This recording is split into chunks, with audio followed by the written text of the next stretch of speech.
지금 방송에서 제공하는 투자 정보는 투자 판단에 대한 조언입니다. 방송에서 제공하는 주식의 가치, 가격 상승 및 가격 하락에 대해서는 방송사에서 보장하지 않습니다.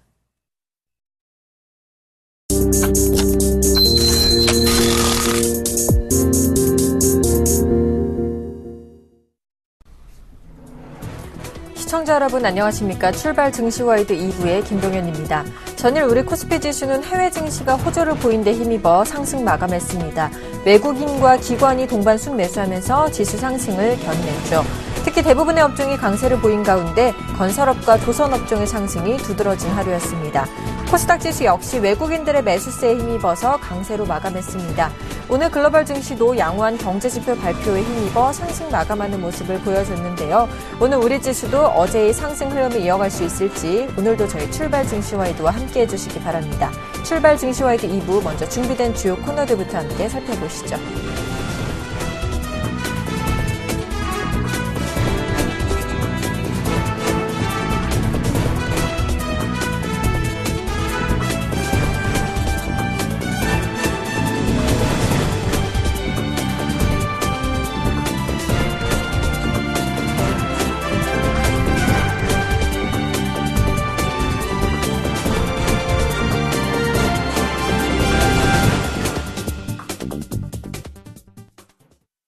넘버원에게 듣는다 시간입니다. 아데나 투자자문의 신수윤 대표님과 연결해 보겠습니다. 안녕하십니까? 네, 안녕하십니까? 네, 반갑습니다. 간밤에 미국 S&P 500 지수가 종가 기준으로 2,000선을 돌파했습니다. 올 들어서만 30번째 최고치 경신이라고 하죠. 자세한 글로벌 시황 마감 전해주시죠. 네, 지금 말씀하셨던 대로 일단 S&P 지수의 2,000 돌파, 어쩌면 좀 의미가 매우 큰 그런 상황이 아닐까. 그리고 더 나아가서는 매우 상징적인 어떤 뜻을 가지고 있다라고 생각이 됩니다. 또 한 가지 좀 추가할 점은요, S&P 500 지수가 사실상 어떤 그 등락 없이 장중 내내 2,000선 위에서 머물러 있었다라는 점, 이 부분을 어찌 보면 S&P 지수의 2,000선 부분을 안착시키려는 어떤 그런 의지 내지는 그 시장 내에서의 어떤 그 바람 부분도 충분히 반영되어 있다고 봐도 과언이 아닐 듯 싶습니다. 이를 뒷받침한 두 가지 긍정적인 소식이 있었죠. 첫 번째는 이제 그 미국의 내구재 주문 20% 넘는 상승 보여주는 아주 긍정적인 그런 지표, 7월 지표가 발표가 됐다는 점이 하나고요. 또 한 가지는 소비자 신뢰 지수가 계속해서 이제 그 90이 넘게 나타나는 그런 부분들. 이제 좀 이른 감은 없지 않아 있습니다만은 이번 11월에 이제 그 블랙 프라이데이 추수감사절부터 시작되는 어떤 그 연말 소비 특수 시즌을 앞두고 지금 현재 진행이 되고 있는 소비자 신뢰 지수의 90 이상의 고공행진 부분들, 어쩌면 앞으로의 시장 상황, 그리고 미국 전체 경기에서 개인의 소비가 전체 그 GDP에서 70% 넘게 차지하고 있다라는 점, 이 부분을 감안해 볼 때 소비자 신뢰 지수의 연일 계속되는 어떤 그 상승 부분은 매우 긍정적인, 그리고 앞에 대한 어떤 앞으로의 그 기대 부분도 충분히 만들어낼 수 있는 그런 어떤 근거가 되기에 충분하다라고 정리를 할 수 있을 것 같습니다. 또 한 가지 또 긍정적인 소식도 있죠. 계속되는 이제 그 유로존에 대한 어떤 그 우려감 부분, 경기 둔화 내지는 경기 하강에 대한 우려감 부분들. 이제 다음 주에 22 통화정책 회의를 앞두고 나서 추가적인 경기 부양책이 나올 것이 아니냐라는 그런 기대감 계속되는 솔솔해서 나오고 있는 그런 부분들. 유로존의 시장 역시 이틀 연속 강한 상승세를 만들어내기에 충분했다라고 말씀을 드릴 수 있을 것 같습니다. 이를 토대로 해서 우리 시장 어쨌든 긍정적인 분위기는 지속될 것으로 생각이 되고요. 이런 분위기 속에서 오늘 시장 임하시면 어떨까 싶습니다. 네, 말씀하신 것처럼 미국의 경제 지표가 긍정적으로 계속 나와주고 있고 유럽도 22 추가 경기 부양에 대한 기대감이 남아있는 상황입니다. 국내 시장은 초이노믹스에 대한 기대감이 또 형성이 되어 있죠.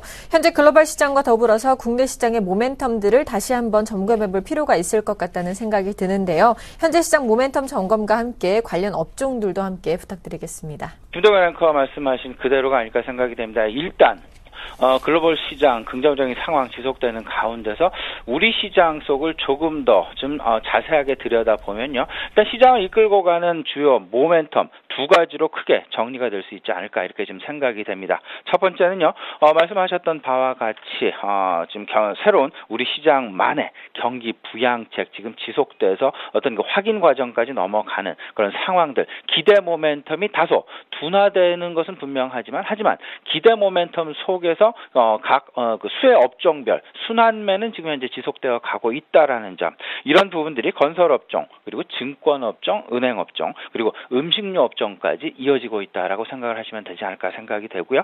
두 번째, 시장을 좀 지배하고 있는 그 모멘텀, 두 번째를 좀 생각을 해본다라면 아무래도 그 중국에 대한 관점의 변화가 서서히 나타나고 있는 것이 아닌가라는 그런 생각 가져봅니다. 과거 중국 제조 세계 공장이라고 얘기를 했다면 이제는 세계의 어떤 그 소비, 세계의 시장이다라는 얘기로 이미 변해가고 있는 것이 사실입니다. 이런 상황들 속에서 중국에 대한 어떤 그 소비 부분에 대한 부각 부분들, 이런 부분들이 우리 시장 내 영향을 실질적으로 미치고 있다라고 봐야 될 듯하고요.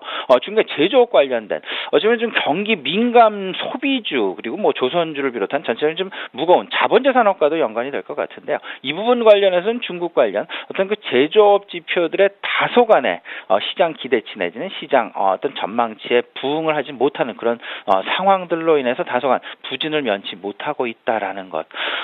다시 좀 정리를 해보면요. 어제 같은 경우 좀 경기 민감 소재주를 비롯해서 조선주의 급등 부분들, 상승 부분들 많이 나타났었습니다.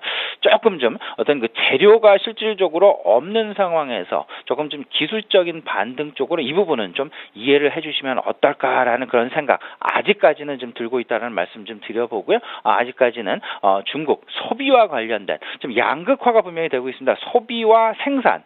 일단은 중국 쪽은 소비 쪽에 조금 더 시장의 어떤 그 관심이 계속해서 이어지고 있다라는 점 역시 지금 현재 시장 흐름이다라는 것. 이 부분은 당분간은 좀 지속될 가능성이 분명히 있다라는 점 다시 한번 강조해드리고 싶습니다. 네, 그렇다면 오늘장 투자 전략은 어떻게 가져가면 좋을까요? 오늘 장은 방금 말씀드렸던 그 두 가지 시장 모멘텀이 과연 어디로 흘러가고 있느냐, 그리고 시장의 중심점이 어디에 위치했느냐를 그대로 파악을 하고 그 부분을 전략으로 옮기시면 어떨까 싶습니다. 방금 말씀드렸던 대로 모멘텀 두 가지로 정리가 됩니다. 첫 번째는 국내 경기 부양 관련된 부분들에 대한 순환매 관점에서 접근이 그 한 가지가 될 것 같고요. 두 번째, 중국을 제조 중심에서 소비 중심으로 계속 관점의 변화가 지금 시장에서 나타나고 있다라는 점, 이 두 부분 관련해서요.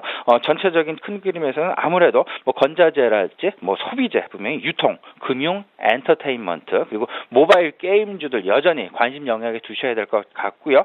아울러서 경기 민감 자본재 산업, 다시 말씀을 드리면 뭐 화학주도 될 수 있고요, 철강주도 될 수 있고 조선주도 될 수 있겠습니다. 이 부분 조금 좀 비중을 많이 늘리진 않지만 이제 뭐 밸류에이션 관점에서 본다면 저점 영역에 분명히 돌입해 있다라는 점, 그리고 기관들과 외국인들의 수급의 관점에서 봤어도 수급 상당히 지금 비워놓고 있다라는 점 면에서 얼마든지 그 지수의 상승을 염두한다면 충분히 채워갈 수 있는 그런 업종에 분명하다라는 것, 서서히 조금 관심을 가지셔도 어떨까 싶네요.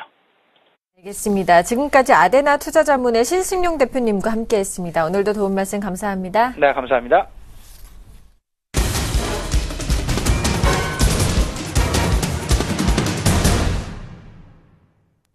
시초가 공략주를 알아보는 시간이죠. 이상로의 한방 시작해 보겠습니다. 샘플러스 이상로 멘토와 함께합니다. 안녕하십니까? 네, 반갑습니다. 이상로입니다. 네, 반갑습니다. 지난주 수요일 날 아프셔가지고 추천해 주신 종목이 없으십니다. 그래서 현재 전체 승률은 19승 15무 9패가 되셨는데요. 오늘장 시초가 5% 공략주 바로 소개해 주실까요? 예, 맞습니다. 저번 주에 이제 수요일, 목요일, 금요일은 제가 추천을 하지 못했습니다. 그 점 좀 양해를 부탁드리고요. 그리고 대신 어제 이제 LGU 플러스에 대해서 추가 상승을 물어보시는 분들이 상당히 많으셨습니다. 그래서 그거를 보충 설명을 조금 해드리고 넘어가도록 하겠습니다. 자, 어제의 기억으로 잠시 한번 우리가 더듬어 봅니다. 이상로 전문가가 뭐라고 했을까? 자, 목표가 18,000원에서 11,000원 사이 다시 한번 잡아드렸고, 그 가격대가 중요했던 이유는 오늘 보시면 이제 아시죠? 어제 고가가 1,950원, 그리고 자, 어제 종가가 18,000원 끝났습니다. 자, 일단 우리가 이 11,000원, 18,000원, 11,000원짜리가 단기적인 고가 자리였다라는 건 어떻게 하냐면 뭐 여러 가지 뭐 차트적인 신호도 있겠죠. 사실은 뭐 단기적인 맥점을 잡기 위해서는 당연히 차트가 가장 중요하고요. 하지만 또 거기에서 올라올 때 파동적인 부분 그리고 계산적인 부분이 들어가기 때문에 제가 그 가격대를 정확하게 말씀을 조금 드릴 수가 있었던 거고 그런 부분은 노하우입니다. 사실 노하우고. 그래서 지금 어제 이익 실현을 조금 하셨을 거라고 보고요. 단기적인 고점이 이 가격대였다라는 거 다시 한번 기억을 하시고 단기적인 지금 트레이딩 관점 아니면 초장기적인 부분으로 길게 가져갈 수 있는 종목 다시 한번 보기에 대해서 LGU 플러스 강조를 조금 해드리겠고요. 오늘 기대를 하시는 분들 많으실 거예요. 그래서 오늘 핵심 종목 또 준비했습니다. 자, 오늘 같이 한번 보실 종목은요. 한진 한번 같이 보겠습니다. 002320번입니다. 지금 일단은 가격대 형성되는 거 지금 38,300원, 38,950원. 호가 자체를 조금은 노는 호가죠. 가지고 노는 효과입니다. 지금 장단지를 조금 하고 있고요. 한진 그림 한번 보면서 설명을 먼저 조금 드리도록 하겠습니다. 자, 한진 그림 같이 한번 보겠습니다. 어느 정도의 지금 실적이 나타나고 있습니다. 유군도 있고, 뭐 하역 부분, 그리고 택배, 해운, 기타 부분 이렇게 있는데요. 유공이라고 하면 육상, 말 그대로 육지에서 이루어지는 운송 부분을 말 뜻하는 거고, 하역은 이제 거기에 대한 창고 작업을 하는 거죠. 그리고 택배 아실 거고, 해운은 바다에서 무역이고, 기타는 이제 기타적인 부분이고. 자, 그러면 여기서 우리가 좀 더 눈여겨보셔야 되는 게, 자, 유군 부분이 전년도 반기에 대비해서 크게 다시 한번 뛰는 모습이 나타나고 있습니다. 지금 유군에 대한 물량 자체가 늘어나고 있다라는 걸 우리가 좀 주목을 하셔야 됩니다. 자, CJ 대한통운 잠시 한번 보겠습니다. CJ 대한통운 보겠습니다. CJ 대한통운 끝도 없죠. 하늘이 어딘지 모르고 올라가고 있습니다. 왜 이렇게 올라가고 있을까요? 당연히 육상에 대한 부분 다시 한번 더 이슈가 되면서 대한통운이 크게 올라가고 있다는 점. 자, 그러면 한진에 지금 여기 이런 부분 봤을 때 좀 더 이슈화가 될 수 있겠구나. 유군 부분. 그리고 하단에 하역 부분 봅니다. 하역. 자, 하역 부분 보시면 다시 한번 더 물량이 조금 더 증가를 하고 있죠. 기저효과라는 부분 첫 번째고, 그리고 두 번째 같은 경우에는 경기가 회복되고 있는 물량이 많이 늘어나고 있구나. 그렇게 판단하시는 게 가장 좋으실 것 같아요. 자, 기저효과죠. 1분기에 작년에 비해서 올해는 좀 더 좋아졌다. 그럼 바닥권을 확인했다. 그런 관점으로 조금 보시는 게 좋고. 자, 그리고 하단에 보면 택배 부분이 있습니다. 택배. 자, 택배 부분은 뭐냐면, 세월호 사건으로 인해서 어느 정도는 지금, 택배 물량이 사실상 조금 감소를 했다고 하죠. 하지만, 이 부분은 일시적인 부분이라고 우리가 해석을 하셔야 됩니다. 자, 그러면 3분기, 4분기, 날이 추워지고, 집에서 TV를 보는 시간이 늘어나고, 그리고 휴대폰을 만지작거리는 시간이 늘어날 때마다, 우리는 또다시 물건을 구매하기 버튼을 누릅니다. 자, 다시 한번 더 택배 물량은 좀 더 늘어날 확률이 상당히 높다고 보고요. 자, 그러면, 다시 한번 더 차트로 넘어와서 차트로 한번 분석을 한번 해보도록 하겠습니다. 자, 이 진하게 보이는 선이 20주 선입니다. 20주 선을 눈여겨보시기 바라겠습니다. 20주 선이 무너지고 나면 항상 투매가 이루어지는 과정이 항상 벌어지고 있는 상태였고, 자, 여기서도 마찬가지로 투매가 이루어지는 게 바로 20주 선입니다. 자, 그만큼 주봉상의 20주 선은 추세적인 선이라는 부분을 우리가 다시 한번 더 꼭 기억을 하셔야 될 것 같고요. 자, 이 자리 지금 보시면요. 앞서서 보이는 이 자리. 큰 박스권 안에 놓여 있다가 20주 선이 깨지면서 지금은 크게 대세 하락 쪽으로 기울어서 내려가는 모습이 나타났었죠. 그리고 다시 한번 진바닥을 만들고 올라가는 상태입니다. 이 바닥권의 움직임에서 가격대 정확하게 또다시 지지를 해주고 치고 올라가는 모습이죠. 차트가 하단에서 쌍바닥 권역을 만들었다는 거죠. 바닥을 찍고 난 다음에 다시 한 번 더 올라가는 형태를 보이고 있는데, 자, 외바닥이 아니기 때문에 꼭지가 여러 개 나타날 확률이 상당히 높고 파동적인 부분으로도 이어갈 확률이 저는 상당히 높다고 봅니다. 그래서 또 거기 안에서 하단 가격대를 강하게 돌파를 했고, 그리고 상단 가격대까지는 아직까지 여유가 있는 모습입니다. 얘네들이 주가를 더 이상 올리겠다라는 생각을 했으니까 지금까지 올라왔던 거지, 자, 올리지 않겠다라고 생각을 하고 여기에 이 매물대를 소화를 하면서 올리기는 상당히 쉽지 않은 과정입니다. 하지만 밑에 있는 이 과정을 지금은 소화를 하고 난 다음에 올라왔거든요. 그 말인즉슨 주가에 대한 모멘텀을 좀 더 받으면서 탄력적으로 운영을 해 나가겠다. 그렇게 조금 더 우리가 속내를 아셔야 되는 단계라고 조금 말씀을 드리겠습니다. 자, 한진 지주사죠. 한진칼도 있고요. 그런 지주사적인 부분도 다시 한 번 더 부각될 수 있습니다. 자, 제가 CJ 항상 강연에 갈 때마다 강조드렸던 부분이고 가족분들 가져가시는 종목이라고 말씀드렸습니다. 자, 그거 지금 19만원 찍고 왔던 상태고, 또 제가 LG도 강조를 많이 했죠. 똑같이 또 신고가 다시 한번 랠리 나가는 거고, 자, 한진 저는 지금도 저렴하다. 난 아직도 더 갈 수 있다라고 외친다고 저는 봅니다. 지금 한진이 다시 한 번 더 오달이 될 수 있습니다. 오늘도 달린다. 저는 그렇게 보고요.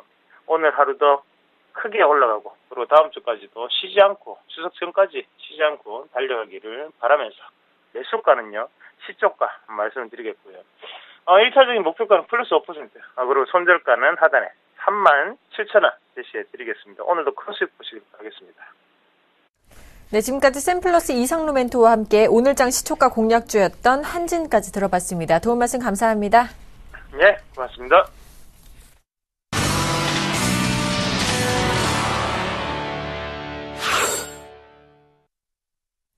장 개장까지 5분여 정도 앞두고 있습니다. 오늘장 전망과 출발 상황 분석을 스타인베스트의 윤동식 대표, 동양증권 W 프레스티지 센터의 정윤성 PB님과 함께하겠습니다. 안녕하십니까? 안녕하세요. 자, 먼저 윤동식 대표께서 오늘장 예상 좀 해주실까요?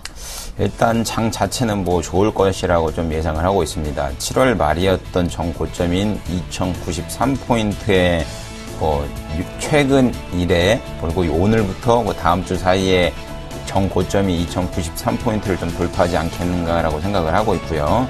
오늘 같은 경우는 5% 정도, 5%나 6% 정도, 6포인트 정도 상승한 2070선, 80선 이 선에서 좀 시초가를 형성할 것이라고 판단되고 있고요. 일단은 미국 쪽 경제 지표가 호조적으로 잘 나왔습니다. 소비자 신뢰지수가 92.4를 나온 걸 보면 향후 3개월 후 내에 미국의 소비 심리가 살아날 것이라는 기대감이 많이 팽배해져 있는 상황이라고 보여주면 될 것 같고요. 유럽 쪽 또한 마리오 드라기 총리 같은 경우도 이제 미국식 양적 완화를 만약에 경기가 안 좋아지고 물가가 떨어지면 계속 진행을 할 거라는 얘기도 했고요. 그리고 우크라이나 쪽 문제도 50일 동안 휴전을 하기로 얘기를 했기 때문에 세계 경제적 지표들 그리고 경제 상황은 모두 다 호조로 돌아서고 있는 건 분명히 맞는 것 같습니다. 근데 다만 이제 굳이 한국 시장이 안 가고 있는 원인을 좀 찾자면 증시는 가는데 한국 시장만 안 간다. S&P 500 지수는 16년 만이죠. 16년 만에 2000포인트를 돌파를 했는데 한국 시장 같은 경우는 이제 박스권 장세를 계속 유지하는 이유를 찾다 보면 이제 엔화 약세가 다시 한번 두드러지고 있지 않나라고 얘기가 하고 있고요. NN 달러 기준으로 어제 같은 경우는 103엔.94에 마감을 했는데 104엔도 돌파를 했었죠. 이제 구로다 총재 같은 경우가 세계은행 미팅에서 일본 같은 경우도 물가가 오르면 인플레이션을 지속적으로 하겠다는 발언 때문에 우리나라 수출주들이 좀 타격을 입지 않겠는가라는 빌미, 이유를 만들고 있는 상황인 것 같은데 글쎄요, 좀 연관성은 크게 없다고 보여지는 게 맞는 것 같습니다. 과거 엔저 현상이 지속적으로 나타났을 때 나타난 가파른 엔화 약세의 차트 모습은 지금은 나타나는 상황은 아니고 완만하게 약세가 나타나고 있는 상황이다 보니 환율적인 부분이 한국 증시에 아까 말씀드린 2093포인트를 돌파하는데 발목을 잡지는 않을 거라고 판단하고 있기 때문에 글쎄요, 오늘 증시 그리고 향후 9월 초까지 증시에는 어떻게 보면 지금 증시보다는 우호적으로 좀 가지 않겠는가라고 생각을 하고 있습니다. 알겠습니다. 자, 오늘장 강세 예상 업종도 살펴보겠습니다. 정윤성 PD님. 예, 증권과 음식료 업종을 말씀을 드리도록 하겠습니다. 증권 업종들 그동안 이번 시간에서도 누누이 제가 제일 가장 많이 얘기했던 업종 중에 하나인데요. 우선은 고정 비용을 줄이면서 영업이익 부분이 계속적으로 좋은 순항의 흐름을 보여줄 수 있기 때문에 지금까지 바닥을 그렸었습니다. 최근 들어서 증권주들 대부분 보면 한 5영업일 정도 동안 좀 밀렸던 부분을 볼 수가 있거든요. 그러면서 대부분 그 증권주들마다 다르지만 이평선이 지금 닿아 있는 그런 오늘의 그런 시점이라고 볼 수 있습니다. 보통은 밀리다가 이평선을 닿으면 보통 어떻게 될까요? 대부분 이제 올라갈 가능성이 한 60에서 70% 이상은 지금 그런 과거의 데이터가 있는데요. 거기다가 오늘 증권업종들 그동안 쉬었던 부분에다가 업황의 턴어라운드 부분까지 본다라고 하면 오늘 좀 좋아질 수 있지 않을까 싶습니다. 두 번째 업종은 음식료 업종인데요. 계속적으로 어닝 서프라이즈가 나고 있죠. 그러다 보니까 3분기, 2분기가 끝이 아니라 3분기, 4분기까지도 이어질 수 있는 부분이 있기 때문에 이 두 업종 관심을 갖길 바라겠습니다.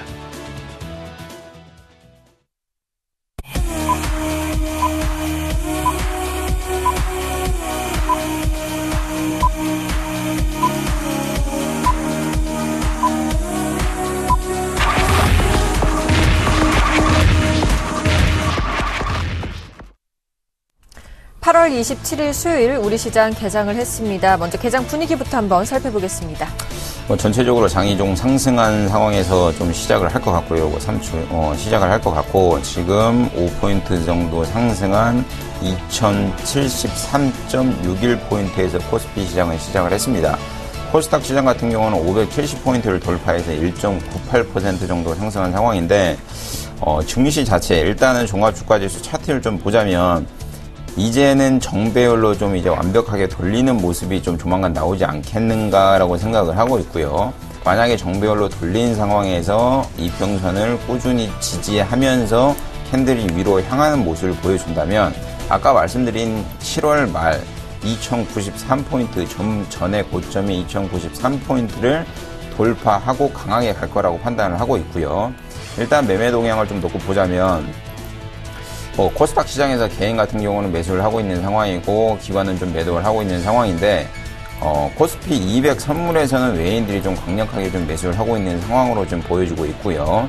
오늘 시장이 이제 강하게 가냐, 아니면 강하게 못 가냐, 가긴 갑니다. 가긴 가는데, 왜 아까 말씀드린 대로 긍정적인 지표들이 많이 나왔기 때문에 가긴 가는데, 강하게 가냐, 못 가게 가냐의 가장 키포인트는 뭐냐면, 수출주라고 영향을 잡아보시면 될 것 같은데요.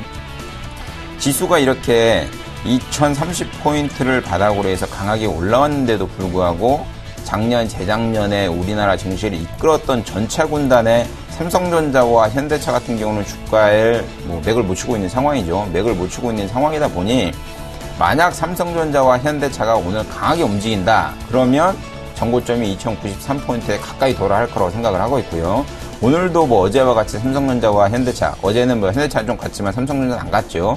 삼성전자와 현대차 같이 이렇게 수출 주도형 업종들이나 종목들이 강하게 간다 하면 전고점 돌파 가능할 거라고 판단되고 있습니다.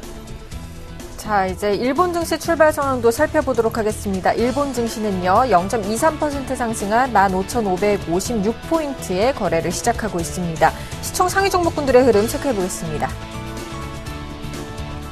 자, SK하이닉스 오늘도 상승세를 이어가고 있습니다. 0.32% 상승 출발하고 있고요. 포스코도 0.29% 상승 출발하는 모습입니다.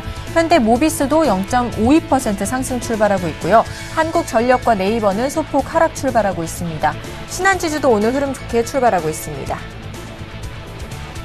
기아차도 오늘 강세를 보이고 있습니다. 59,700원에 거래가 되고 있고요. SK텔레콤은 소폭 하락 출발하고 있습니다.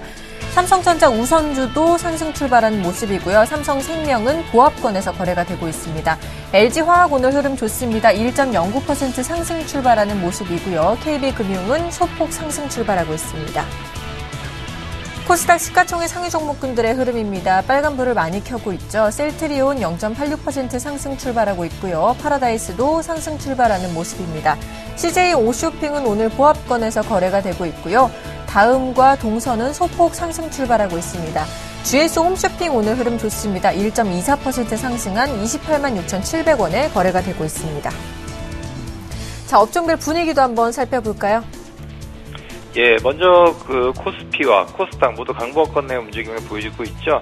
그러다 보니까 대부분의 업종 상승의 움직임을 보여주고 있습니다. 하지만 해운주들과 반도체 관련주들은 일부 하락의 움직임을 있습니다. 먼저 오늘 강세 예상 업종이었던 증권 업종, 우선 가장 강한 증권주들은 우리투자증권이 1.7% 강하게 움직이고 있고요. 대우증권, 미래에셋증권, 키움증권, 삼성증권, 동양증권 모두 강세의 움직임을 보여주고 있습니다. 은행업종도 좋은 모습 보여주고 있습니다. 아무래도 증권업종과 은행업종 좀 비슷한 움직임을 좀 보여주고 있는데요. 은행업종이 먼저 선행하는 움직임을 보여주고 있습니다. 우리금융, 하나금융지주, 한국금융지주, 기업은행, KB금융 모두 다 강보합권의 움직임을 보여주고 있고요. JB금융지주만이 약보합권의 움직임을 보여주고 있습니다.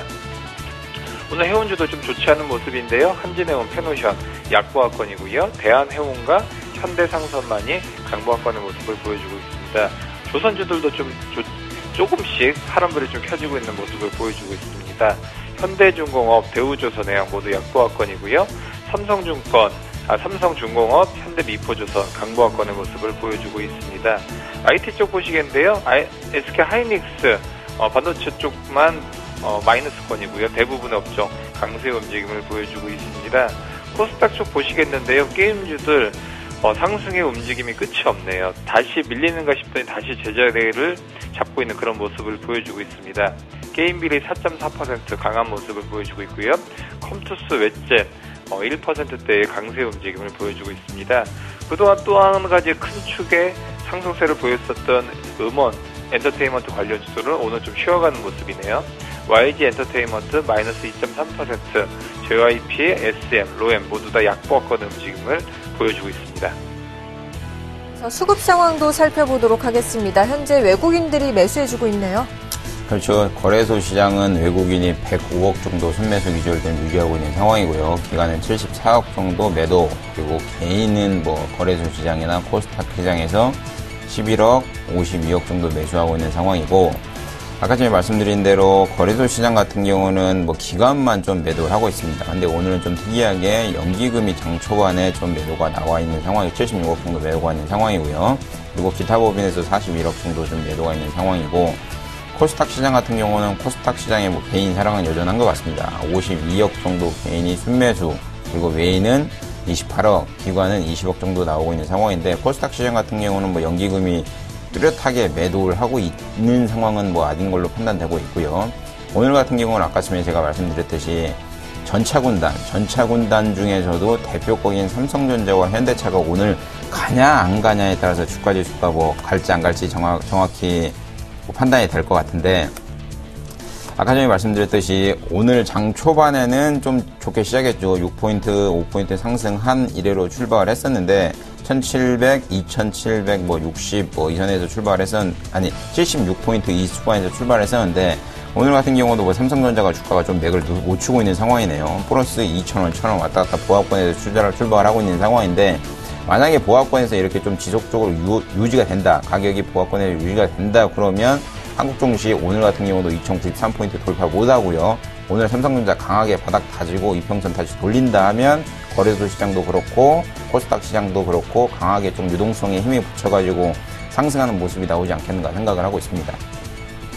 알겠습니다. 자, 이제 수급 분위기 살펴봤고요. 외환시장 흐름 살펴보도록 하겠습니다. KB 외환선물의 정경팔 팀장님과 전화 연결해 보겠습니다. 안녕하십니까? 네, 안녕하세요. 자, 현재 외환시장 분위기가 1원 30전 하락하면서 출발하는데요. 분위기 살펴봐 주실까요? 네, 오늘 서울 외환시장은 어제 종가 대비 1원 30전이 하락한 1015원 50전에 개장했고요. 개장 이후에는 1014원 60전과 1015원 80전 사이에서 움직이고 있습니다. 시간 현재 1015원 50전에 거래되면서 1015원이 지지되는 모습이 나타나고 있습니다. 오늘 환율이 하락한 것은 글로벌 위험 선호도의 증가와 이에 따른 캐리 트레이드가 지속되고 있는 점을 반영하고 있습니다. 어제는 미국의 경제 지표가 내구재 주문과 소비자 신뢰지수 그리고 지역 제조업 지수 등은 크게 호조를 보인 반면 핵심 자본재 수주와 주택가격은 부진한 모습을 보이는 등 혼조세를 나타냈습니다. 그러나 투자자들은 긍정적인 지표에 더 크게 반응하면서 뉴욕 증시가 상승세로 마감했고요. 위험 통화들의 강세에 영향을 주었습니다. 미국의 지표들이 비록 혼조세를 보였습니다만 미 연준의 통화 정책은 일본 중앙은행이나 유럽 중앙은행의 그것과 대비되면서 달러화는 엔화와 유로화에 대해서 강세를 나타냈습니다. 달러화가 이처럼 중국 통화에 대해서 강세를 나타냈습니다만 상품 통화들과 원화와 싱가포르 달러를 비롯한 위험 통화들에 대해서는 약세를 나타냈는데요. 이는 약세가 예상되는 엔화와 유로화를 팔고 고수익 통화에 투자하려는 캐리 트레이드가 진행되고 있기 때문으로 보여집니다.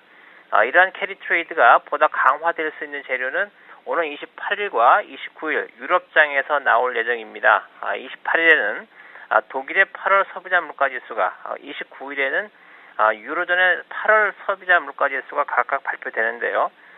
두 지수가 부진한 모습을 보일 경우 모든 이용 가능한 도구들을 사용해서 대응할 것이라는 드라기 총재의 잭슨 연설이 실제 정책으로 적용될 가능성이 크다고 보고요. 이 경우 유로화는 추가로 약세를 보이겠지만 유럽중앙은행의 공격적인 대응은 유럽 증시를 비롯한 글로벌 증시에 호재로 적용할 수 있고요. 이는 다시 글로벌 위험 통화들에 대한 수요 증가로 이어지면서 유로 캐리 트레이드가 활성화될 것으로 보고 있습니다. 이는 달러 원에게는 매우 분명한 하락 재료로 작용할 전망입니다. 오늘 달러원은 1015원대를 중심으로 거래가 진행될 것으로 보이는데요. 1015원대가 하향 돌파되면 연 저점인 1008원대가 기다리고 있기 때문에 당국의 개입에 대한 경계감이 커질 것으로 예상해 볼 수 있겠습니다. 그런데 이번 주 독일과 유로존의 물가가 부진한 점을 명분 삼아서 유로 캐리 트레이드가 활성화될 경우 이는 원화뿐만 아니라 아시아의 주요 위험 통화들이 투자 통화가 되는 것을 의미하고요. 이는 당국의 개입으로 환율의 하단을 지지할 수 있는 성질의 것이 아닌 만큼 달러원 환율이 이번 주 1015원을 하향 돌파하면서 빠른 속도로 하락할 가능성이 있다는 말씀 드리겠습니다. 오늘 1010원대 중반대 중심의 거래 이어지겠습니다. 네, 지금까지 KB 외환선물의 정경팔 팀장님과 함께 외환시장 동향 살펴봤습니다. 도움 말씀 감사합니다. 네, 감사합니다.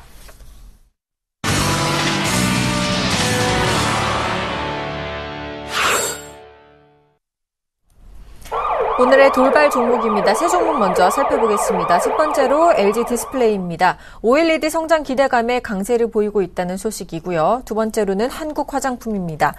한국화장품은 홍콩 진출 호재에 사흘째 급등세를 보이고 있습니다. 세 번째로는 네오 아레나인데요. 베나토르라는 중국 기대 게임이 1위를 했다는 소식에 강세를 보이고 있습니다. 세 종목 살펴봐 주시죠. 예, LG 디스플레이 그동안 침체기라는 얘기가 많았었던 OLED 쪽이 성장 기대감으로 인해서 깜짝 상승을 하고 있습니다. 오늘 2.74% 강세 움직임을 보여주고 있는데요. 이런 통로는 바로 중국 쪽이었습니다. 중국 정부의 강력한 지원을 하기로 했고요. 중국 LCD 패널 업체들의 비정질 실리콘이라고 하죠. 이쪽이 지금 한국 업체의 95%까지 지금 수준은 쫓아왔습니다. 하지만 그 OLED TV와 플렉서블 OLED만이 중국과의 그런 차별성이 있는데요. 그렇기 때문에 LG화학과 수직 계열화인 LG 디스플레이 같은 경우는 상당히 이런 시점에서는 굉장히 유리한 시점을 차지를 할 것으로 예상이 되고 있습니다. 특히 OLED는 사실은 LG 디스플레이에게는 큰 짐이었습니다. 왜냐하면 OLED 사업 부분이 영업적자가 4,670원으로 지금 예상이 지금 되고 있기 때문입니다. 하지만 내년부터는 아까 말씀드렸던 OLED TV라든지 플렉서블 OLED 판매가 이제 본격화될 것으로 보여지고 있기 때문에 이런 영업 적자가 이제 770억 원으로 대폭 감소할 것으로 보여지고 있습니다. 그리고 OLED가 이렇게 적자를 감소를 하면요, 우선 영업이익률 부분에 훌쩍 뜰 수가 있습니다. 그렇기 때문에 내년도 같은 경우는 영업이익률 같은 경우가 13%까지 상향 조정이 될 것으로 보여지고 있습니다. 하지만 뭐니 해도 실적이 굉장히 중요하겠죠. 그러다 보니까 LG 디스플레이 지금 올라가는 부분 어느 정도 OLED에 대한 기대감으로 인해서 지금 35,700원까지 올라왔던 부분을 볼 수가 있기 때문에 바로 당분간에는 좀 쉬어가는 모습도 보여줄 수 있지 않을까 예상을 하고 있기 때문에 여기서 붙기보다도 60일선이었던 한 32,500원 선에서 한번 공략 지점으로 말씀을 드리겠습니다. 두 번째 말씀드릴 종목은 한국 화장품입니다. 한국 화장품 연일 가장 섹시한 섹터라고 할 수 있죠. 화장품 쪽 가장 탄력이 좋습니다. 한국 화장품 같은 경우는 그동안에 좋았었던 부분에다가 좋은 잔치집에 계속적으로 좋은 메뉴가 계속 나오고 있죠. 한국 화장품 같은 경우는 지금 홍콩 업체와 또 750억 원 규모의 지금 총판을 체결했다는 소식에 의해서 거의 11% 넘게 급등을 하고 있습니다. 우선은 홍콩 유통업체인 원더웨이 홍콩과 5년간 750억 원 규모의 칼리 상표 총판을 지금 계약을 맺은 상황이죠. 그동안 한국 화장품이 올랐던 부분은 지금 중국 쪽에서의 그런 관광객, 인바운드 고객들이 지금 화장품 쪽에 대한 매출이 상당히 늘어나고 있기 때문에 좀 올라갔던 부분이 볼 수가 있는데 최근 들어서는 좀 시들시들했었죠. 한국 화장품의 주가 추이를 보면 2,170원대에서 지금 4,000원대까지 2배 가까이가 다이렉트로 올랐죠. 이런 부분이 지금 그 중국 화장품, 중국 인바운딩 고객에 대한 기대감이었는데요. 그 다음부터 지금 거의 한 달 동안에 쉬었던 부분을 볼 수가 있어요. 하지만 지금 이 영업일제 상한가 움직임을 보여줬던 거는 바로 다른 것이 아니라 이런 홍콩 쪽에 대한 그런 수출 쪽, 아웃바운딩 쪽에 대한 그 이슈가 미리 선반영이 돼 있던 부분이 분명히 있다라고 볼 수 있기 때문에요. 오늘 이 뉴스가 터진 뒤부터는 밀릴 가능성도 있다라고 볼 수 있을 것 같습니다. 왜냐하면 오늘 상한가, 첫 상한가라면 모르겠지만 3일째까지 올랐던 부분은 이미 뉴스에서는 이틀 전부터는 반영이 돼 있다라는 부분을 볼 수가 있기 때문에 오늘 따라잡기는 굉장히 힘든 종목이 아닐까 싶습니다. 세 번째 말씀드릴 종목은 네오 아레나입니다. 베나토르 중국에서의 그런 기대감으로 인해서 상당히 좋아지고 있고요. 오늘 1.7% 강한 움직임을 보여주고 있습니다. 우선은 베나토르 같은 경우는 기대 게임에서 1위를 지금 달성을 하고 있고요. 트윈 게임즈가 개발한 모바일 게임인 몬스터 친구들 4 카카오를 통해서 카카오 게임하기를 지금 29일날 출시를 하고요. 그 다음에 기존의 모바일 역할 수행 게임 RPG라고 하죠. 이런 것들과 달리 2D 그래픽 게임으로 제작해서 보통은 이제 RPG 게임은 오래 하면 굉장히 눈이 피로한 부분을 볼 수가 있는데 2D 그래픽으로 제작을 했기 때문에 피로도도 줄일 수가 있죠. 그러다 보니까 한번 게임을 시작하면 좀 장기간에 할 수 있는 그런 부분도 있기 때문에 이런 기대감으로 인해서 네오 아레나 같은 게 좀 좋아지고 있고요. 그동안 특히나 올라갔던 모바일 게임주가 있고 그렇지 않은 게임주들이 있는데요.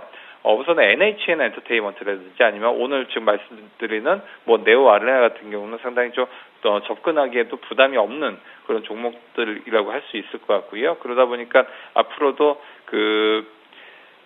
이렇게 차트상에서 보면 지금 5일선에서 조금 맞다 가면서 좀 올라가는 부분을 볼 수가 있죠.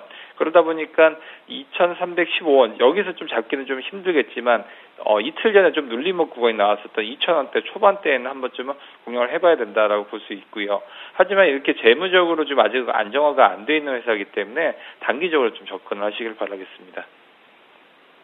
알겠습니다. 세 종목 더 살펴보도록 하겠습니다. 첫 번째로는 LG입니다. 기업 가치 상승 전망에 신고가를 기록했다는 소식이고요. 두 번째로는 현대통신입니다. 흑자 전환 소식에 이거래일제 강세를 보이고 있습니다. 마지막으로는 게임빌인데요. 하반기 신작 흥행 기대감에 또다시 강세를 보이고 있다는 소식입니다. 세 종목 살펴봐 주시죠. 일단 LG부터 보겠습니다. LG 같은 경우는 지주회사격 개념인데 최저가 52,000원 대비해가지고 지금 한 40% 정도 수익이 난 상황이라고 보여주면 될 것 같고요. 52,000원 대비 72,600원까지 가파르게 상승하는 모습을 보이고 있기 때문에 일단은 차트 자세는 좋습니다. 차트만 놓고 보더라도 정배열 상태로 차트가 정배열 우상향 차트로 만들어진 상황이고, 그리고 이평선을 좀 놓고 보면 캔들과 이평선을 좀 합쳐서 놓고 본다고 치더라도 거의 20일 이평선 아니면 5일 이평선 위에서 흔들리고 있기 때문에, 움직이고 있기 때문에 큰 틀이 없는 한은 5일 전을 이탈하지 않는 한은 LG 같은 경우는 가져가시는 전략이 유효하다고 판단되고 있고요.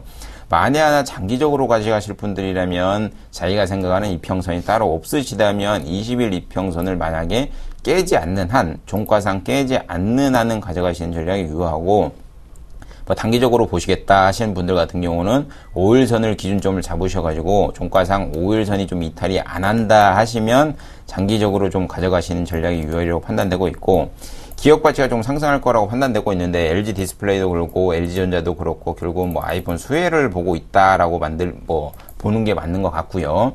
뭐 G3가 과거에 비해서는 뭐 판매가 호조다, 그리고 제품 자체가 기능이 매우 우수하다라고 얘기를 하고 있는 상황인데, LG만 놓고 보더라도, LG전자만 놓고 보더라도 글쎄요, 모바일 쪽 같은 경우에는 영업이익률이 크게 나오고 있는 상황은 현실적으로 아니라고 보여지는 게 맞는 것 같고요. 백색가전 쪽도 마찬가지로 뭐 1%, 2%, 3%대 매 분기 영업이익을 좀 나타내고 있는 것을 보면 장기적으로는 영업이익이 상승할 전망이 있지만, 당장은 어차피 근데 주식 같은 경우는 미래를 먹고 사는 거기 때문에 미래를 봐야 되겠지만, 지금은 어떻게 보면 영업이익률이 바닥을 찍고 돌아서는 상황이 아니겠는가. 그래서 그거의 기대감에 맞춰가지고 주가가 5만원대부터 7만원대까지 가파르게 상승을 하고 있는 게 아닌가라고 생각을 하고 있고요. 오늘 같은 경우는 외인 창구로 좀 CT나 CS 쪽으로 좀 외인이 조금 매수를 하고 있는 모습을 보여주고 있고, 최근 같은 경우는 개인은 뭐 여지없이 뭐 계속 팔고 있는 상황이죠. 매도하고 있는 상황인데, 기관과 외인이 번갈아 가면서 매수를 해서 뭐 바통을 터치해가면서 주가를 올리고 있는 상황이다 보니, LG 그룹주 같은 경우는 어떻게 보면 좀 긍정적인 모멘텀이 부정적인 모멘텀보다 더 많다라는 생각을 가지고 있기 때문에, 이런 종목 같은 경우는 좀 장기적으로 가져가시는 전략이 유효하려고 판단되고 있고요. 다음 종목으로는 현대통신에 대해서 좀 볼 건데, 뭐 정몽준 수혜주죠. 정치 테마주는 제가 좀 좋아하는 종목은 아닌데, 글쎄요, 이런 종목들 같은 경우는 뭐 많이 움직입니다. 흑자 전환 소식에 오늘 같은 경우도 5% 이상 강하게 상승하고 있는데, 과거 사례를 놓고 보면 서울시장 출마한 이후에 뭐 주가가 뭐 2,000원대에서 6,000원대까지 5,500원대까지 가파르게 상승을 했었는데 떨어졌죠. 떨어진 이후에 주가가 뭐 5,000원대부터 뭐 2,000원 초반대까지 뭐 반토막 이상이 뭐 가파르게 항상 하락을 하고 있는 상황인데, 이런 종목 같은 경우, 정치 테마주 그리고 정권과 관련이 있는 이런 종목 같은 경우는 뭐 죽지는 않습니다. 현실적으로 보면 뭐 10,000원짜리 종목이 1,000원까지 떨어진다, 이런 하락폭은 없을 것 같고요. 그리고 현대통신 같은 경우는 매출이 꾸준히 좀 나오고 있는 종목이다 보니 안정적으로 조금 뭐라고 그래야지, 이게 테마성 장세이면서 이평성 그리고 차트를 조금 잘 만질 수 있는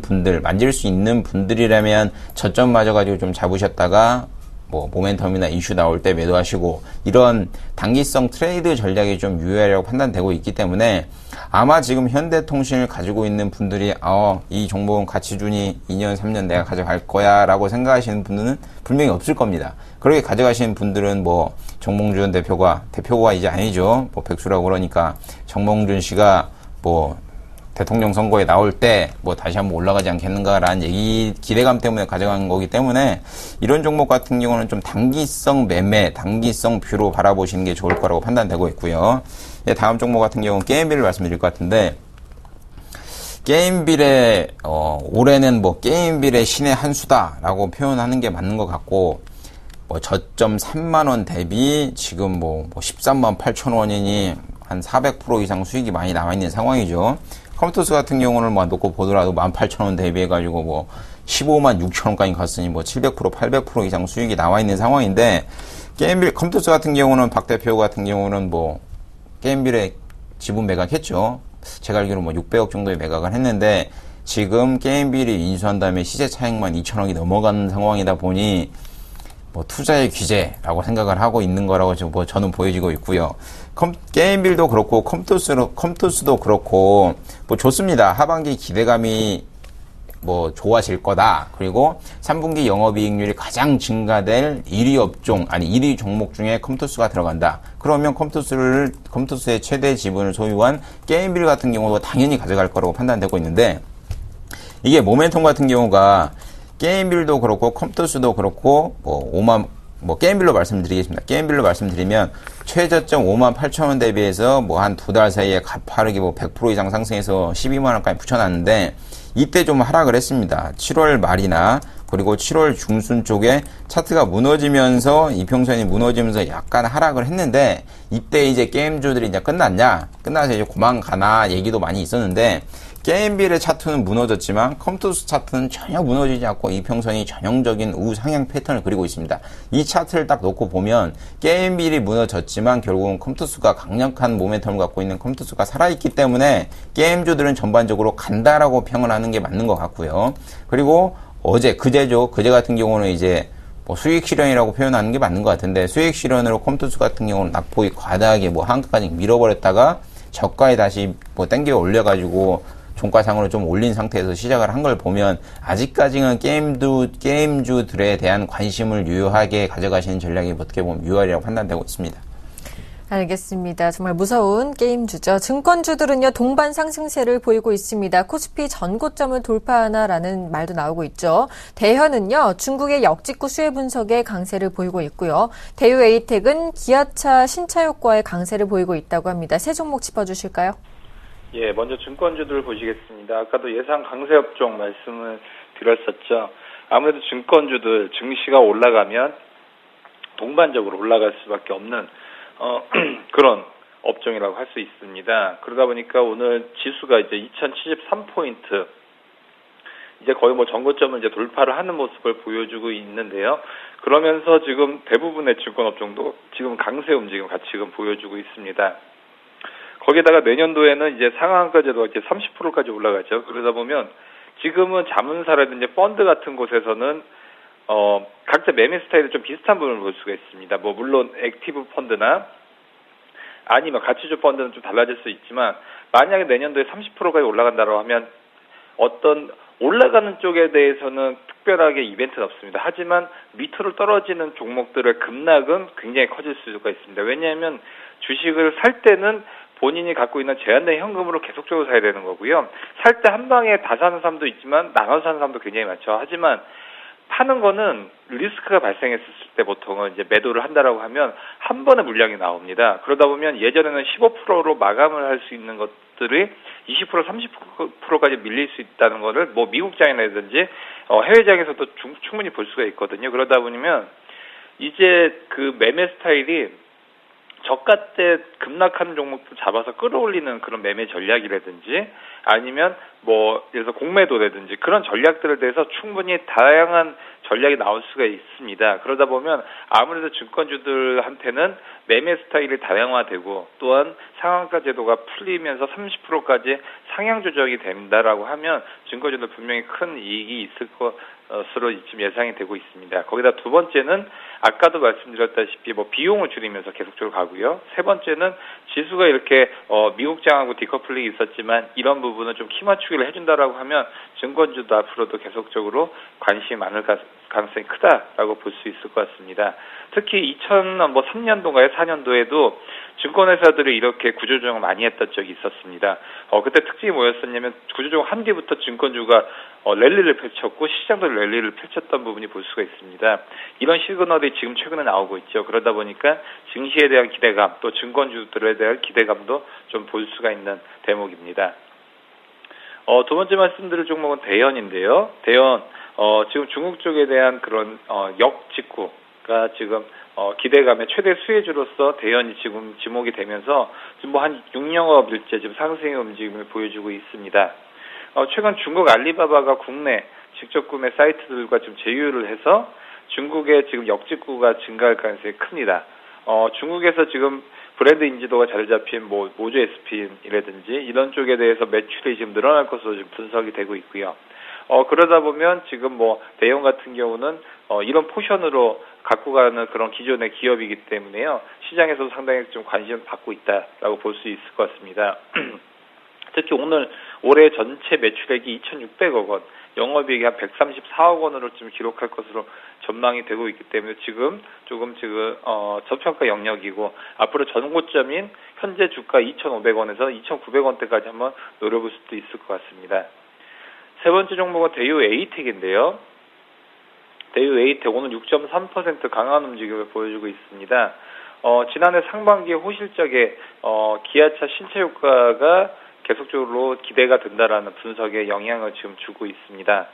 우선은 그 스포티지 RE라든지 올류, 소울 등 기아차가 내놓는 심차가 계속적으로 될수록 대유에이텍 같은 경우는 지금 간접적인 수혜를 받을 수가 있습니다. 그러다 보니까 올해 같은 경우도 매출액과 영업이익 전망치가 전년 동기 대비해서 15%, 영업이익은 무려 63%가 지금 늘어나고 있기 때문에 대유에이텍 지금 오늘은 6% 올라가고 있지만 지금 그동안은 장기 박스권 내에 갇혔었습니다. 왜냐하면 2014년 4월 달에 1,600원대를 찍은 뒤부터 지금까지 지금 한 4개월 정도가 지금 횡보 구간에서 이 부분은 오늘 강하게 뚫어졌습니다. 그렇기 때문에 상세가 오늘부터 시작세가 아닌가 저는 그렇게 생각을 하고 있고요.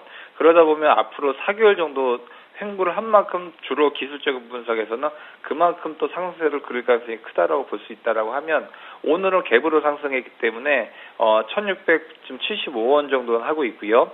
여기서 지지선을 받고 간다라고 하면 한 1,500원 후반대에서는 한번 접근을 해봐도 좋은 종목이다라고 볼 수 있을 것 같습니다. 네, 세 종목 더 살펴보도록 하겠습니다. 첫 번째로는 한진해운홀딩스입니다. 2분기 실적이 호조로 보이고 있다는 소식에 급등세를 보이고 있고요. 두 번째로는 코디에스입니다. 중국의 전기차 충전소를 1억 위안 투자한다는 소식에 상한가를 기록했다는 소식입니다. 세 번째로는 Y솔입니다. 3분기 실적 기대감에 역시 강세를 보이고 있다는 소식이네요. 세 종목 살펴봐 주시죠. 일단 한진해운홀딩스부터 보도록 하겠습니다. 한진해운홀딩스 같은 경우는 대한항공이랑 좀 밀접한 관계가 있는데 대한항공 지분이 좀 매각했다고 그래가지고 고점 14,250원 대비해가지고 9,000원 초반까지는 강력하게 밀려 있는 상황인데 오늘 같은 경우는 2분기 실적이 좋다고 판단이 돼서 장 초반 대비해서 4% 정도, 4.5% 정도 가파르게 상승을 하고 있는 상황인데 일단 이 기업 같은 경우는 전체적으로 이제 조금 바닥을 좀 다지고 좀 올라가고 있는 상황이 아니겠는가라고 생각을 하고 있고요. 전체적으로 좀 놓고만 본다고 치더라도 오늘 같은 경우는 기관과 외인이 양일간 그리고 전체적으로 다 두 쪽에서 매도가 나와 있는 상황인데 개인의 사랑을 좀 많이 받고 있는 종목이 아닌가라고 판단이 되어지고 있고요.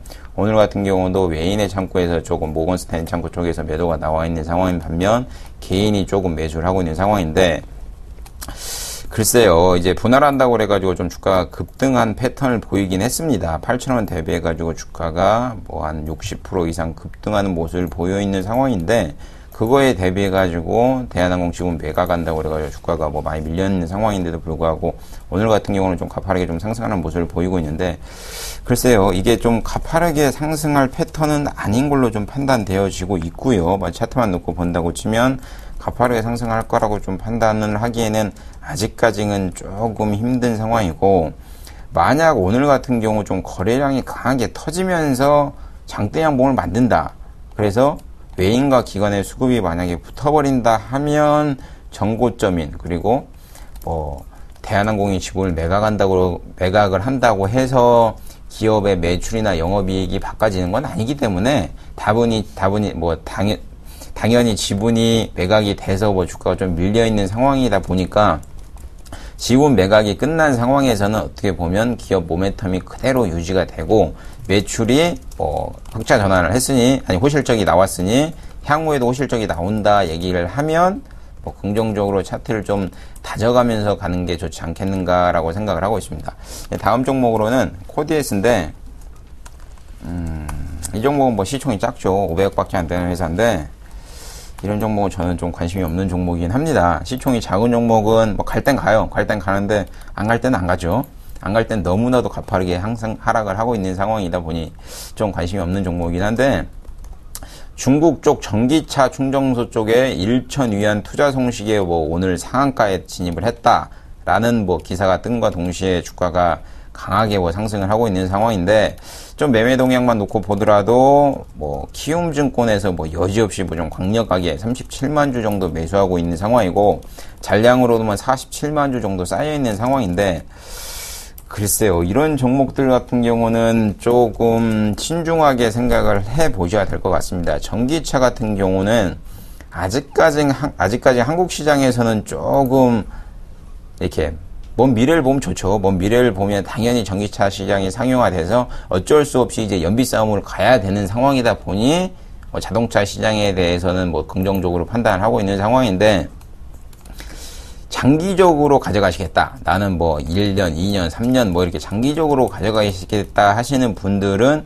이런 전기차 관련된 수혜주들을 조금 담으셔가지고 미래를 좀 앞서가시는 전략이 유효하리라고 판단되고 있긴 한데, 오늘 같은 이렇게 급등이 나온 패턴은 뭐 제 생각에는 오늘 상승, 이게 상한가로 마감이 되면 내일도 좀 가파르게 상승이 나올 것 같습니다.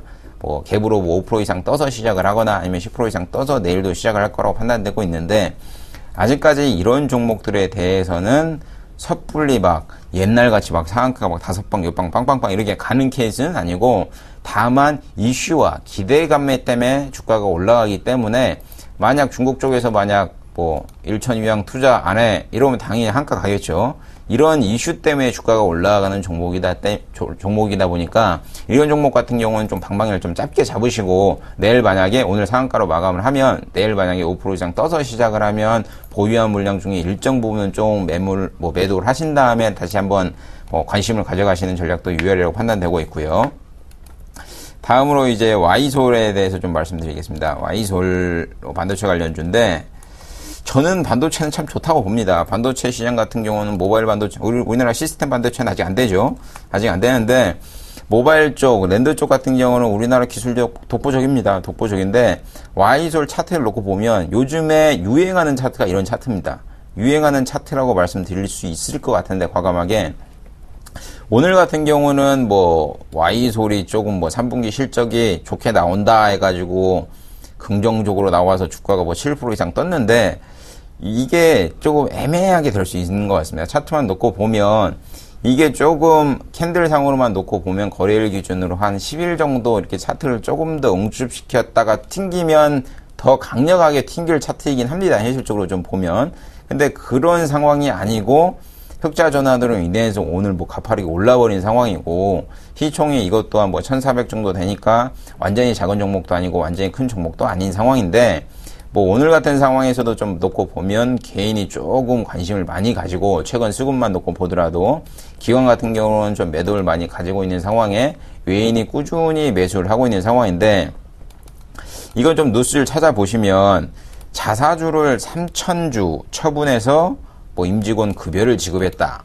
뭐 이 말은 즉슨 뭐 돈이 없다는 얘기죠. 돈이 없다는 얘기인데, 그렇기 때문에 뭐 3분기 호실적이 나오고 4분기 호실적이 나와서 유보가 현금으로 어느 정도 쌓인 상황에서 만약에 모멘텀이 받고 유동성을 받아서 주가가 위로 올린다, 슈팅이 나온다 그러면 강력하게 갑니다. 강력하게 가는데, 아직까지는 제가 생각에는 만약에 이게 오늘 종가상으로도 뭐 10% 이상 끝난다 한들, 뭐 고점이 뭐 한 9,500원 선에선 다시 한번 밀렸다가 힘을 모아서 가는 차트가 나오지 않겠는가라고 생각을 하고 있고요. 반도체 같은 경우는 장기적으로 가져가시는 분들에 대해서는 저는 긍정적으로 바라보고 있기 때문에 이런 종목에 대해서도 뭐 중장기적으로 좀 관심을 가져보시는 전략도 유효하리라고 보고 있습니다. 알겠습니다. 지금까지 스타인베스트의 윤동식 대표, 동양증권 W 프레스티지 센터의 정윤성 PB님과 함께 오늘장 특징주 분석해봤습니다. 오늘도 도움 말씀 감사합니다. 네, 감사합니다. 수고하셨습니다.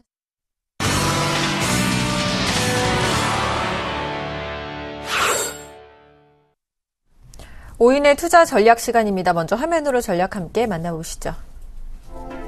최희승 차장님입니다. 반등 종목을 분할 매도 및 차익 실현하자라고 말씀해 주셨고요. 정여운 팀장님입니다. 대외 리스크 완화 속에 점진적인 시장의 반등이 기대된다라고 말씀해 주셨습니다.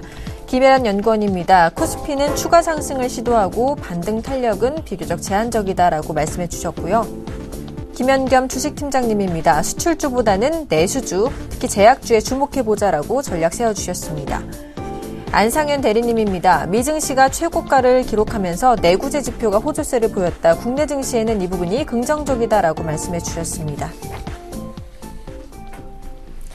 오늘은 동부증권 방배지점의 김혜란 연구원과 전화 연결해 보겠습니다. 안녕하십니까? 안녕하세요. 자, 코스피가 추가 상승을 시도했습니다. 하지만 반등 탄력은 좀 제한적이다라고 말씀해 주셨는데요. 전략 세워주실까요? 네, 아무래도 코스피가 지금 기존 박스권 상단 부분에서 뭐 특별한 방향성 없는 등락 보이고 있는데요. 시장에 있었던 모멘텀이 지금 다 이제 오픈되면서 모멘텀 소고한 국면에서 수급적으로 또 외국인 투자자들의 매매 패턴이 일정하지 않은 부분들이 시장이 좀 부담을 주고 있는 모습인 것 같습니다. 다만 지금 우호적인 글로벌 유동성 환경에 기인해서 이제 뭐 장기적으로는 상승 흐름은 지속될 것으로 보고 있는데요. 우선은 뭐 상승 추세가 지속적으로 이어가기보다는 완만하게 좀 고점을 높여가는 모습 되지 않을까 이렇게 보고 있습니다. 아무래도 선진국에서 지금 금융완화 기조로 굉장히 풍부한 글로벌 유동성이 있기 때문에 국내 증시 또한 이런 부분에서 재평가될 수 있는 기대감이 있는 상황이고요. 그리고 이제 글로벌 유동성 환경 안에서 전반적으로 외국인들 수급의 안정감, 매수 기조는 유지될 것으로 그렇게 보고 있습니다. 근데 다만 이제 아직까지는 업종 종목에 있어서는 실적 모멘텀 확보에 앞서가지고 유동성이라든지 기대감에 의해서 시장이 상승하는 국면이 있기 때문에 지금 실적에 따라서 업종 종목별 차별화가 지속될 것으로 보고 있어서 우선은 수급적으로는 아까 말씀드렸다시피 시장이 일방적인 상승보다는 매물을 소화하는 과정 거치면서 고점을 계속 지속적으로 상향하는 시도가 지속될 것으로 보고 있기 때문에 업종 종목별로 이제 차별화에 대해서 선택과 집중이 필요한 시점이 아닌가 이렇게 보고 있습니다. 그래서 뭐 아까 다른 분도 말씀하셨지만 최근에 이제 정책 요인과 맞물려가지고 좀 이익이 올라갈 수 있는 이익 신뢰도가 강화될 수 있는 내수주에 대해 가지고 시장이 지금 상승세 여전히 중심에 이뤄지고 있는 것 같고요. 따라서 이제 내수주 안에서도 금융, 뭐 건설, 아까 말씀하신 제약 업종 중심으로 이제 주정시마다 분할 매수로 비중 확대하시는 전략이 유효하지 않을까 이렇게 보고 있습니다. 수출주 같은 경우에는 아무래도 환율이라든지 뭐 지수 경제 지표라든지 중국 증시 움직임에 영향을 많이 받고 있는데 아직까지는 실적 모멘텀에 대해서 기대하기가 좀 어려운 부분이 있기 때문에 수출주들은 순환매라든지 기술적 관점에서만 좀 대응하시는 게 유효하다라고 보고 있는데요.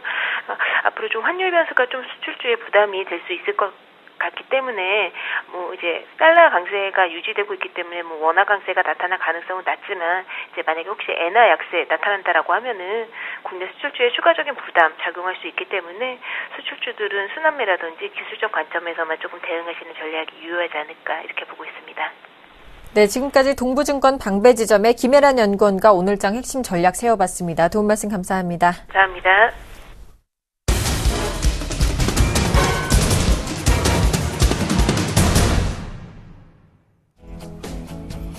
안녕하십니까. 오전장 저가 매수로 오장 역전을 열어본 시간 역전의 명수 예병군 멘토입니다. 자, 장 출발한 지 한 30분 정도 지났는데요. 장은 여전히 상승 가닥을 좀 이어나가고 있습니다. 2070포인트 위를 지금 오르고 있는데요. 결과적으로 시장은 계속 상승 가닥 속에 있었음이 분명했습니다. 여러분들이 참 여러 가지 말들이 많았어요. 하지만 분명한 것은 장기적 관점에서 여전히 제 말들이 맞아가고 있음을 여러분들 확실히 좀 아셨으면 좋겠습니다. 재밌는 얘기 좀 하고 넘어갈까 합니다. 최근에 게시판 보니까요, 여러분들 뭐 2년여간의 대세 하락을 말씀하시는 분들도 계시고, 굉장히 좀 뭐 이런 하락 쪽으로 얘기를 하시는 분들이 많은 것 같아요. 그런데 장은요, 지금 불확실성이 해소가 돼가고 있는 쪽이고, 그 다음에 지금 경기 부양책이 지속적으로 지금 나오고 있는 중입니다. 중국 역시 마찬가지죠. 그런 측면에서 어떻게 장이 대세 하락 쪽으로 간다는지 그쪽은 참 이해를 할 수 없네요. 우리가 무슨 얘기든지 근거가 있는 얘기들을 하자고요. 그러니까 근거가 없는 얘기들은 결과적으로는 여러분들의 의견을 얘기하는 건 좋습니다만은 그것이 남에게 어떤 영향을 미치고 책임 없는 말이라면 조금씩은 삼가하시는 게 좋을 것 같습니다. 저희는 방송을 하면서요, 책임감 있게 방송을 합니다. 서울경제TV가 그것만큼은 여러분들에게 확실히 약속드릴 수 있는 부분입니다. 자, 그 책임 있는 방송 이어가는 차원에서 자, 오늘도 간다 또 간다 얘기에 대한 부분들을 말씀드리도록 하겠습니다. 자, 원고 쓸 때까지만 해도 이 코드에서가 상한가가 아니었는데요. 한 6%대의 상승이었는데 지금은 가격 제한폭까지 올라버렸습니다. 자, 어떡합니까? 그죠? 그런데 코드에서 사실은 미리 편입이 돼 있었던 종목이었죠. 그리고 가족분들하고 지금 가족분들 굉장히 기뻐하고 계시는데 코드에스가 금일 이제 제대로 된 바로 9시 30분 이전에 가격 제한폭까지 오르는 모습입니다. 바로 중국의 전기차 충전소 1천억 위안을 투자하겠다는 얘기가 나왔습니다. 자, 이 얘기 때문에 바로 급격하게 상한가를 올라갔죠. 결국은 미래차입니다. 이 미래차는 전기차가 즉 화학연료에서 바이오연료로 바뀐다라고 그렇게 상반기 내내 말씀드렸고 오랫동안 기다리셨습니다. 그렇지만 많은 물량을 매집해놓고 이렇게 강하게 올라간다면 여러분들이 승리하신 즉 기다림의 승리라고 기다림의 미학이라고 감히 말씀드리겠습니다. 제가 여러분들 언제 책임감 없이 여러분들께 코디에스 뭐 많이 떨어졌으니 파세요 라고 한 적도 없고 저는 계속 코디에스가 빠질 때마다 여러분들 저를 믿고 들고 가달라는 얘기를 계속 지속적으로 했었죠. 그리고 지금은 여러분들 그 충분한 상승 구간을 맛보고 계실 겁니다. 자, 그래서 다시 한번 얘기합니다. 자, 미래차예요. 어쩔 수 없습니다. 갈 수밖에 없는 섹터입니다. 자, 미래차가 안 되는 상황이 아니잖아요. 그죠? 이미 나오고 있고 보이기 시작하고 있습니다. 그러면 자, 이거를 우리가 생각해 보죠. 미래차가 되면 결국은 화학연료에서 바이오연료로 바뀌었어요. 이 화학연료는 마력이 좋습니다. 힘도 좋았죠. 그 다음에 이런 그 여러 가지로 인해서 이런 그 화학연료들이 지금 바이오연료로 바뀌면 차가 힘이 딸릴 수밖에 없습니다. 그걸 보완하기 위해서 나온 게 뭐냐면 차량 경량화예요. 그래서 화성 RNA라든가 고무제품 작년도에 제가 굉장히 프로그램마다 3번씩 들고 나와서 말씀을 드렸던 그 화성 RNA가 굉장히 강하게 가고 있고 그 다음에 에코플라스틱 차량 경량화에 대한 얘기였습니다. 지금도 강하게 상승을 이어가고 있습니다. 그 점 꼭 좀 참고해 보시고요. 지금 차트 보셔도 저게 저렇게 올랐어라고 생각을 하실 거예요. 자, 그 다음에 스마트 키에 대해서 자, 차량이 가벼워졌어요. 그죠? 가볍게 만드는 이유는 바이오연료로 바뀌었기 때문입니다. 그러면 그 바이오연료로 바뀌어서 차량을 가볍게 만들어야 됩니다. 그 다음에 그 차량에 있는 시스템, 그 시스템들을 전기 시스템들을 이렇게 전기를 효율적으로 분배해주는 역할을 해야 되는 ECU가 있어야 되고 그 ECU는 스마트카 개념으로 보면 됩니다. 결과적으로 스마트카 개념 속에서의 종목 대동 계속 제가 전반기에 말씀드렸는데 계속 지금 올라가고 있어요. 그죠? 대동 그 다음에 MDS 테크 역시 마찬가지입니다. 계속 지속적으로 상승을 하고 있습니다. 그러면 이런 섹터들이 죽느냐? 안 죽습니다. 제가 좀비 종목이라고 얘기할 만큼 조금 빠지면 또 스물스물 조금 빠지면 또 스물스물 올라옵니다. 그런데 코디에스 지금 제대로 올라왔어요. 자, 이제 다른 전기차 어떤 섹터보다도 지금 강하게 올라오고 있습니다. 자, 우리 산업도 마찬가지예요. 제가 13,000원대 최근에도 여러분 못 팔아서 또 이거 그때 못 팔았어요. 17,000원 부분까지도 왔는데 못 팔았어요. 지금 계속 들고 갈까요? 라고 할 때 제가 뭐라고 말씀드렸습니까? 들고 가십시오. 제가 책임감 없이 여러분 진정성 없이 여러분 방송 드린 적은 제가 감히 공언하건대 한 번도 없었습니다. 제가 여러분들 좀 웃기게 강의한다고 웃기는 놈이다. 뭐 제가 조금 여러분들 재밌게 강의해 드리려고 조금 농담을 섞으면 뭐 기법 같지도 않다. 여러분 기법이란 게 과연 뭐가 있겠습니까? 그죠? 여러분들에게 꼭 가지고 있으면 올라가는 그런 게 중요합니다. 그죠? 자, 지금 사물인터넷 제가 주도주 낸다 그랬는데 코컴도 지금 다시 강한 모습을 보이면서 올라오고 있죠. 그죠? S넷 역시 마찬가지고. 자, 이런 모든 부분들을 체크를 해보시고 긍정적인 마인드를 한번 가져보십시오. 여러분들이 자꾸 지금 좋지 않은 생각들을 가지는 것보다는 앞으로 이 섹터들이 어떻게 발전할 것에 대한 부분, 이것이 어떻게 성장성으로 갈 것인지에 대한 부분만 여러분들 생각해 보시면 될 것 같습니다. 그래서 제가 온라인 공개 방송을 오늘 준비를 하겠습니다. 제가 지금 9시 46분 정도 되는데요. 제가 계속 요새 오프라인 공개 방송, 오프라인 방송, 즉 제가 지역 강연에만 여러분들 좀 부지런히 다녔습니다. 그런데 그러다 보니 온라인 쪽에서의 어떤 채워지지 않는 부분들이 있는 것 같아요. 그래서 여러분들 다 들어오십시오. 다 들어오셔서 저와 허심탄회하게 얘기 나누시면 되겠습니다. 앞으로의 성장성에 대한 부분들, 왜 예병군 멘토가 그렇게 성장성을 강조하면서 이런 종목들이 이제 성장성을 부각하면서 올라오는지에 대한 얘기들, 여러분들과 진짜 나눠보고 싶습니다. 그러니까 제가 정확하게 지금 9시 50분 가까이 됐는데 10시 10분부터 공개방송을 시작하도록 하겠습니다. 그러니까 많이들 와주시고요. 온라인 쪽에 공개방송이에요. 많이들 와주시고 제가 오프라인 오늘 강연에도 있죠. 이번 주에 이번 주 강연에 있습니다. 자, 바로 대전하고 수원에서 강연을 하는데요. 여러분들 참가비 무료고요. 두 강연에 다 마찬가지입니다. 주차비가 유료이기 때문에 웬만하면 대중교통시설을 이용하시고요. 문의 전화는 1577-7451번입니다. 대전 쪽에서는 토요일 날입니다. 오후 2시고요. 수원은 일요일 날 오후 2시입니다. 그리고 대전은 여러분들 KTX 역사 안에서 한다는 것도 참고를 좀 하셨으면 좋겠습니다. 자, 여러분 시장은 여전하게 상승 가닥을 이어나가고 있고 여러분들이 제 말을 들으시고 투자에 망설임이 없는 모습들을 보여주셨으면 좋겠습니다. 저는 여러분들에게 계속해서 책임감 있는 방송 해드릴 거 약속드리면서 이만 물러가고요. 내일 다시 인사드리겠습니다. 감사합니다. 예병군이었습니다.